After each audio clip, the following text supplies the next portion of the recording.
Já parou para pensar de onde vem o valor das coisas? Por que uma xícara de café custa um valor e um smartphone custa muito mais? A economia política marxista nos oferece uma chave fascinante para desvendar esse mistério, e vai muito além do que a gente imagina. Vamos começar pelo básico. A mercadoria. Para Marx, ela é a célula fundamental do capitalismo, e o seu valor não vem da sua utilidade ou do desejo que temos por ela, mas sim do tempo de trabalho humano socialmente necessário para produzi-la. Pense assim: não é o trabalho específico de um carpinteiro ou de um programador que conta, mas o trabalho humano em geral, uma espécie de energia gasta. Isso é o que Marx chama de trabalho abstrato. É por isso que, mesmo que você não goste de Giló, ele ainda tem um valor de troca no mercado. A tecnologia, ao reduzir o tempo necessário para fazer algo, mexe diretamente com essa equação. E por consequência, como os precos, o valor não é algo mágico nas coisas. É uma relação social entre as pessoas, disfarçada de relação entre coisas. E o dinheiro surge para facilitar essas trocas. Ele funciona como uma régua para medir o valor, um meio para circular as mercadorias e até como uma reserva de valor. Parece neutro, né? Mas é aqui que a mágica acontece. No início, o circuito era simples. Você tinha uma mercadoria, vendia por dinheiro para comprar outra mercadoria que precisava. Mercadoria, dinheiro, mercadoria. O objetivo era satisfazer uma necessidade. Mas no capitalismo, a lógica se inverte para dinheiro, mercadoria mais dinheiro. O objetivo não é mais o uso, mas a acumulação. O dinheiro vira capital, e a produção se torna um meio para um único fim: fazer mais dinheiro. É nesse ponto que entra o conceito mais famoso e talvez o mais polêmico: o mais-valor. Não confunda com o lucro que aparece no balanço da empresa. O mais-valor é a parte do valor criado pelo trabalhador que não é paga de volta a ele. Como salário, funciona assim: o valor da força de trabalho de uma pessoa é o custo para mantê-la viva e trabalhando menos comida, casa, educação. Digamos que um trabalhador produza o valor equivalente ao seu salário em 4 horas de trabalho, mas a jornada dele é de 8 horas. As outras 4 horas são trabalho não pago, que gera um valor excedente, o mais-valor, que é apropriado pelo dono dos meios de produção. Para aumentar esse mais-valor, existem 2 caminhos principais. O primeiro é o mais-valor absoluto.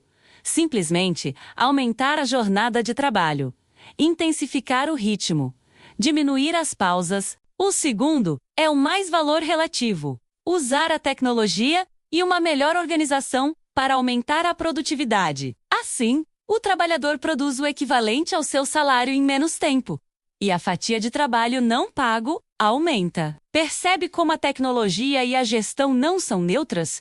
Elas são ferramentas nesse processo. Essa dinâmica se baseia na exploração. O capital compra a força de trabalho porque ela é uma mercadoria especial, a única capaz de criar mais valor do que ela mesma custa. A base para isso é a separação histórica entre quem trabalha e as ferramentas para trabalhar. Essa separação, que começou lá atrás com a expulsão de camponeses de suas terras, se repete todos os dias quando o trabalhador, para sobreviver, precisa vender sua força de trabalho em troca de um salário. Por isso, a liberdade que temos para escolher onde trabalhar convive com uma dependência material profunda. E a competição entre as empresas? Ela não leva a um equilíbrio perfeito, como alguns dizem. Pelo contrário, ela funciona como um motor de concentração. Empresas que inovam cortam custos e crescem mais rápido, engolem as menores. Isso não é uma falha de mercado.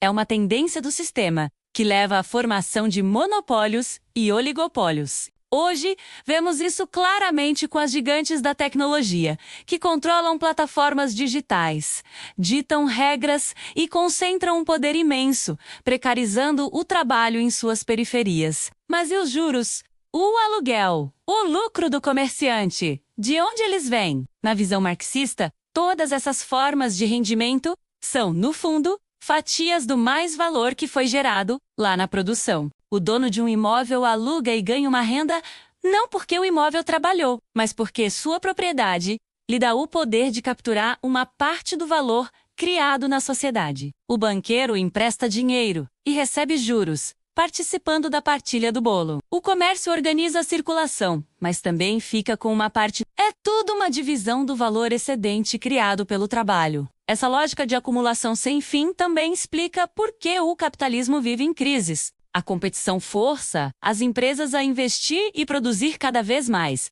mas o poder de compra da maioria das pessoas não cresce na mesma velocidade.